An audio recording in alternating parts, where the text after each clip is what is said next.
Hai, minasan, konnichiwa. Watashi Salsabila Haura desu.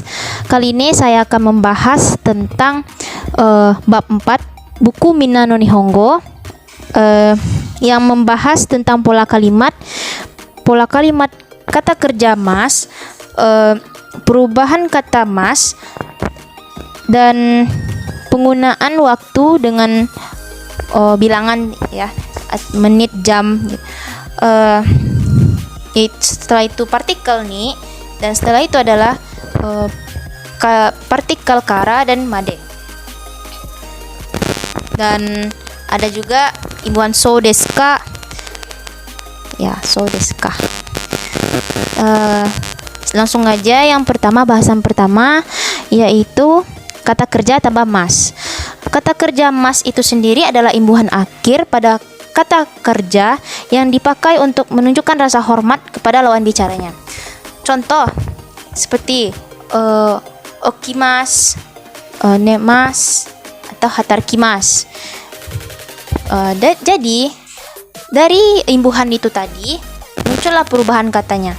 Perubahan kata itu seperti okimas tadi ya. Okimas itu bentuk positifnya. Dan bentuk negatifnya juga ada. Negatifnya itu adalah okimaseng. Jadi dari kata positif dan negatif itu tadi ada bentuk lampaunya. Bentuk lampaunya itu seperti okimashita, dan yang negatifnya itu adalah okimasen deshita. Contoh kalimatnya seperti ini. Mai asa rokuji ni okimasu. Jadi mai asa itu setiap pagi saya bangun pukul 6. Selanjutnya adalah waktu. Keterangan waktu ini kita mempergunakan kata bilangan ya, kata bentuk bilangan, yaitu ji, pung, dan fung.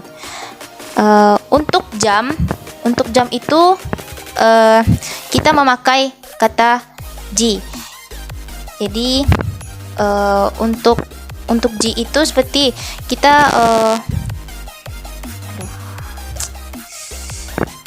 untuk jam itu sendiri diawali dengan kata bilangan seperti 1, ichiji, jadi jam 1, niji, jadi jam 2, sangji, jam 3, yonguji, jadi jam 4, dan seterusnya. Dan untuk menit pun juga ada. Jadi kalau untuk menit itu kita menambahkan fung atau pung, seperti ipung 1 menit, nipung, sampung, yongbung, dan seterusnya. Dan selanjutnya itu adalah partikel ni. Partikel ni itu dipakai setelah kata benda yang menunjukkan waktu kejadian. Jadi dipakai partikel ni itu, akan tetapi apabila waktu itu tidak menyatakan suatu bilangan, maka partikel ni itu tidak perlu dipakai. Jadi seperti contoh kalimatnya seperti ini. Watashi wa rokuji ni okimasu. Jadi ni itu sendiri itu kan di sebelahnya kalimat itu ada rokuji. Jadi rokuji itu kan kata bilangan itu tadi. Jadi harus diiringi oleh partikel ni. Dan selanjutnya itu adalah partikel kara dan made. Partikel kara itu sendiri artinya adalah dari, menunjukkan titik permulaan waktu atau tempat. Dan made itu adalah sampai artinya, yang menunjukkan titik akhir waktu atau tempat itu tadi. Seperti rokuji kara goji made hatarakimasu. Jadi saya bekerja dari jam 6 sampai jam 5. Jadi seperti itu. Jadi kayak awalnya dia bekerja itu jam 6 sampai jam 5. Dan yang terakhir itu adalah pembahasan tentang so desu ka. Jadi so desu ka itu sendiri artinya itu sebenarnya dipakai untuk kaiwa. Jadi kaiwa itu seperti ini. Oh, so desu ka gitu. Jadi so desu ka itu dipakai artinya kayak oh begitu gitu ke dalam bahasa Indonesianya sendiri gitu, kayak kita tahu dari orang itu oh begitu gitu gak sih, iya kan? Jadi dalam bahasa Jepang itu sendiri juga ada. Jadi so desu ka ja kata gitu. Jadi contoh kalimatnya seperti ini juga. Nihongo benkyou wa nanji desu ka? Ichiji ichiji made desu yo. So desu ka gitu. Jadi kayak oh begitu. Pelajaran bahasa Jepang dimulai jam berapa sih gitu. Misalnya jam 1.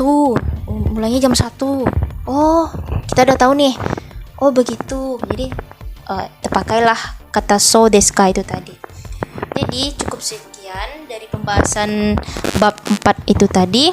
Jadi ada kekurangan atau kesalahan kata dari saya minta maaf.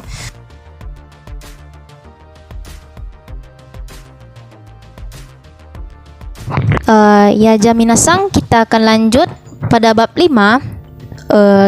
Dalam bab 5 ini kita akan membahas tentang kegunaan partikel.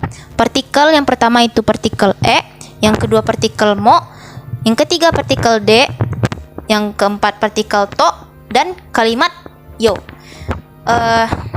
Yang pertama itu adalah partikel e, yang artinya itu adalah ke. Partikel e itu sendiri itu adalah untuk menunjukkan arah gerakan atau tempat tujuan yang menyatakan oleh kata kerja ikimas, kimas, dan kaerimas, dan lain-lain. Rumus penggunaan partikel e itu sendiri sebagai berikut. Kata tempat tambah partikel e tambah kata kerja. Contoh kalimatnya seperti ini. Kyoto e ikimasu. Itu artinya pergi ke Kyoto. Jadi Kyoto itu adalah nama tempatnya. E itu sebagai partikelnya yang ingin dikunjungi atau apa gitu, didatangi. Ikimasu itu adalah kata kerja. Dan bahasan selanjutnya yaitu adalah partikel mo. Jadi partikel mo ini sendiri apabila katatannya langsung disusul dengan mo yang kemudian diikuti dengan bentuk negatif, maka bukanlah itu partikel katatannya lagi ya, melainkan itu adalah menunjukkan kata negatif mutlak. Jadi kayak rumusnya seperti ini nih, katatannya partikel mo dan bentuk negatifnya. Contoh kalimatnya dokoe mo ikimasen. Jadi dokoe mo ikimasen. Jadi tidak pergi kemana-mana. Nani mo ikimasen. Jadi kata tanya nani, doko, itsu itu dare. Jadi ditambah mo dan diiringi dengan kata negatif. Jadi artinya itu tidak ada, atau tidak kemana-mana, atau tidak siapa-siapa. Dan selanjutnya itu adalah partikel d. Partikel d itu di sini menunjukkan alat angkutan yang dipakai dalam ikimas, kimas, dan selanjutnya dan sebagainya. Gerakan yang menunjukkan perpindahan itu menggunakan partikel d. Contohnya densha de ikimasu. Jadi saya pergi dengan mobil. Dan selanjutnya itu adalah partikel to. Penggunaan partikel to itu setelah kata benda yang menunjukkan orang, berarti lagi bersama atau dengan gitu, seperti kayak lagi bersama si ini atau si A dengan si ini to. Jadi contoh kalimatnya tomodachi to nihon e kimashita. Jadi saya datang ke Jepang dengan teman. dan akhiran yo. Yo pada akhir kalimat berfungsi menekankan hal yang ingin kita beritahukan kepada lawan bicara kita. Dan yo itu sendiri diucapkan terlalu kuat bisa memberikan kesan yang agak memaksa ya. Dan oleh karena itu ucapkanlah dengan secara ringan. Seperti contoh percakapan.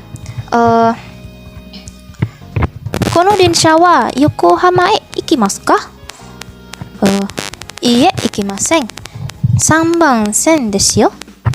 3番線ですよ. Jadi kayak menegaskan ini loh gitu. Jadi mungkin cukup sekian dari pembahasan dari bab 5. Jadi kita akan kaiwa bab 4 dan bab 5 itu akan digabung. Jadi cekidot. さあさあさん、明日私はバリへ行きますよ。そうですか。いいね。誰と行きますか？友達と行きますよ。友達とですね。いいね。私、何時に行きますか10時に行きます。10時そうね。いいね。私、行きたいだけど、じゃあ宿題があるんだけど。さあ、じゃあ、リリさん気をつけてね。明日、バリ行きますね。じゃあ気をつけてくださいね。はい、ありがとうございます、笹さん。夜の街迷いしげくれる何度遠くから来たのよみすぼらしねでおしにおいで温めね開ける